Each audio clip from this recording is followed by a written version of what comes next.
Hallelujah, Hallelujah, Hallelujah, Hallelujah.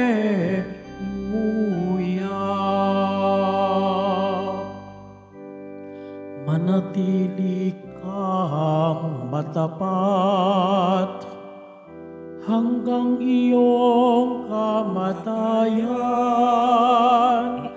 pagkat buhay aking bigay. Hallelujah, Hallelujah, Hallelujah, Hallelujah.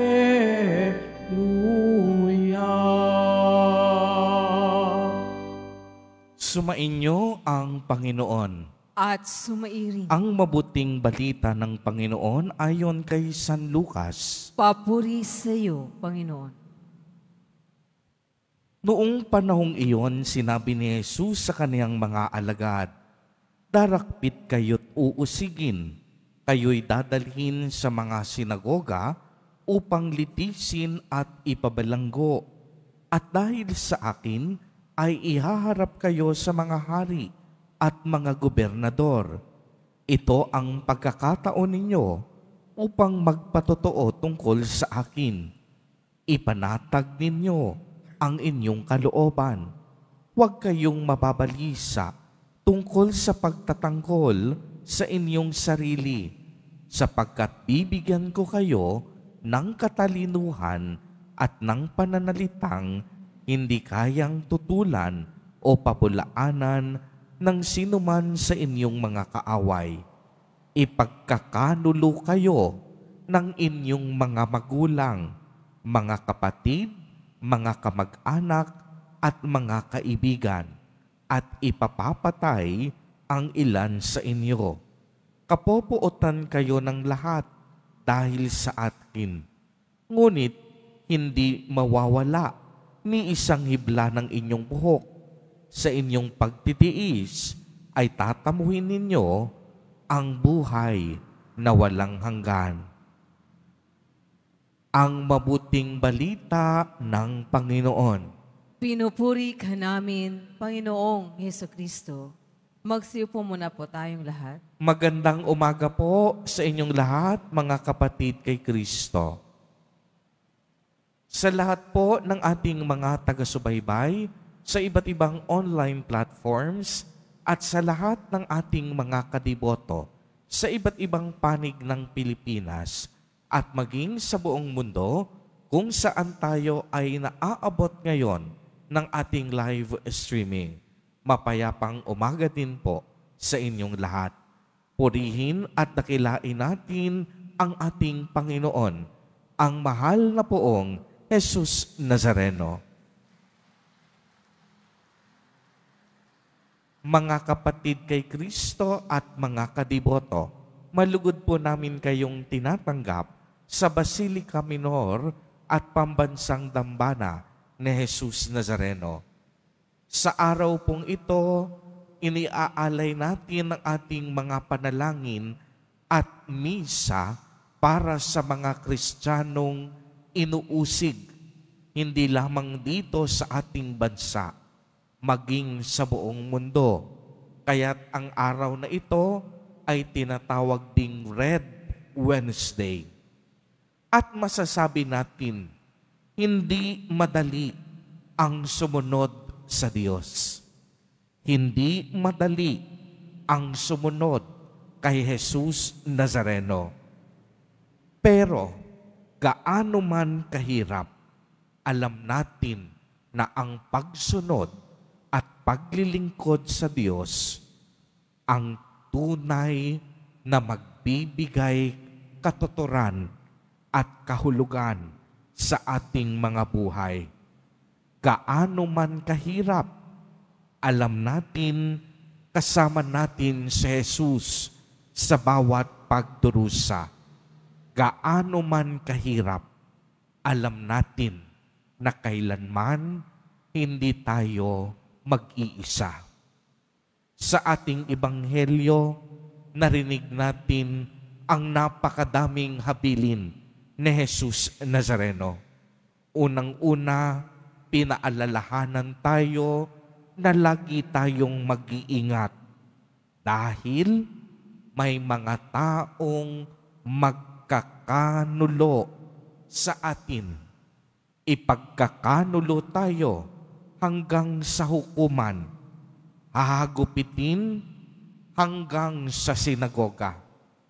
Kaya nga dahil kay Jesus Nazareno, ihaharap din ang kaniyang mga lingkod sa mga gobernador, mga hari, at ito ang pagkakataon upang magpatotoo sa kanilang harapan na ang Diyos totoo, na ang Diyos buhay, na ang ating Diyos ay mapagmahal. Kaya naman, kung inyong pagmamasdan, tila baga sinasabi ni Jesus Nazareno kung ano ang magiging karanasan ng kaniyang mga disipulo. Bagamat ang kaniyang mga alagad may kapangyarihan upang magpagaling ng mga may sakit, upang bumuhay ng mga patay, upang ang mga ketongin ay pagalingin.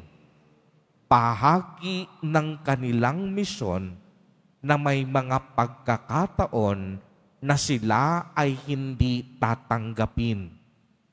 Maaari ngang sa pagpapahayag nila ng mabuting balita, sila ay darakipin, sila ay uusigin, sila ay lilitisin, at ang iba ipapabilanggo pa.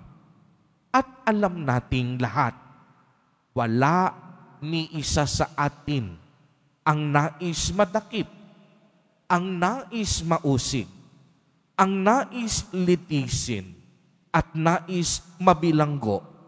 Subalit, ang mga karanasang ito ay bahagi ng paglilingkod sa Diyos.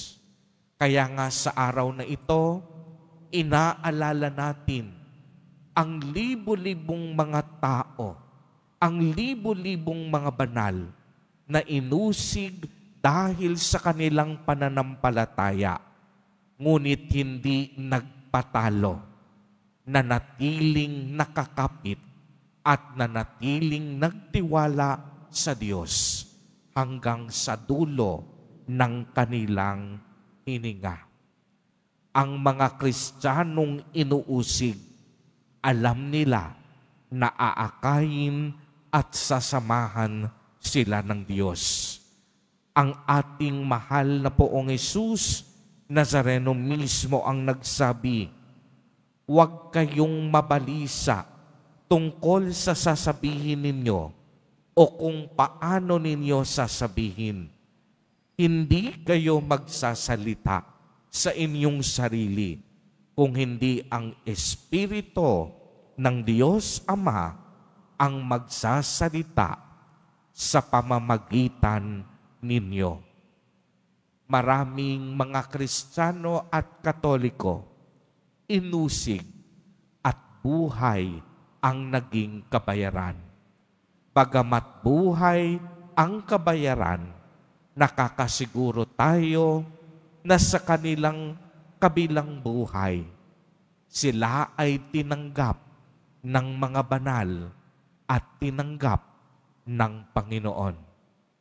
Bagamat nakaranas ng paghihirap dito sa lupa, kaginhawahan naman ang premyo at regalong natamo sa pamamagitan ng pakikipag-isa kay Kristo, at natanggap nila ang biyaya ng paraiso o buhay na walang hanggan. Kaya nga maaari yung iba sa inyo nagtatanong, "Father, pwede po bang wag naming maranasan ang mga ganitong pangyayari? Simple ang sagot, hindi. Sapagkat bahagi ng pagiging alagad ni Jesus Nazareno ang krus. Kung walang krus, hindi tayo makikilalang alagad ni Jesus Nazareno. Bahagi ng pagiging alagad ang pag-uusig. Dahil nga binanggit ni Jesus na sa mga pagkakataong ito, mapapatunayan natin ang ating pagiging tunay na saksi ng Diyos. Ano pong ibig sabihin nito?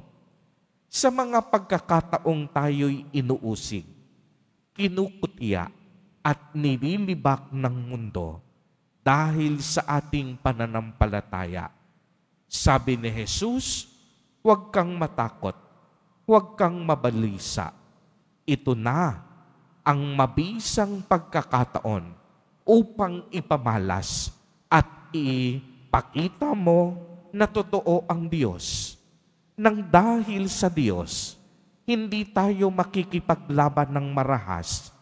Nang dahil sa Diyos, magiging mabuti at mapagbigay tayo kahit ang ibang tao hindi mabuti sa atin. Nang dahil sa Diyos, tayo'y magpapakumbaba kahit ang iba hindi tayo ginagawa ng maganda. Nang dahil sa Diyos, gagawin natin ang lahat ng ating makakaya upang mabuhay sa kabutihan at kabanalan. Kaya mga kapatid kay Kristo, lagi nating tatandaan, bahagi ng ating buhay ang krus. At huwag tayong matatakot sa krus, sapagkat ang krus sa ating mga balikat ay tanda ng ating pakikiisa sa mga hirap na tiniis ni Jesus Nazareno. Kung walang krus, wala ring kaligtasan. Kung walang krus, hindi tayo makikilalang alagad ni Jesus Nazareno. Gaya ng ating Panginoon, tahimik nating pasanin ang ating mga krus. At kung tayo'y pagod at hirap na, manalangin tayo kay Jesus, aalalayan at papasanin ni Jesus Nazareno ang bigat ng krus na ating dinadala sa buhay. Amen. Purihin at dakilain natin ang ating Panginoon, ang mahal na poong Jesus Nazareno.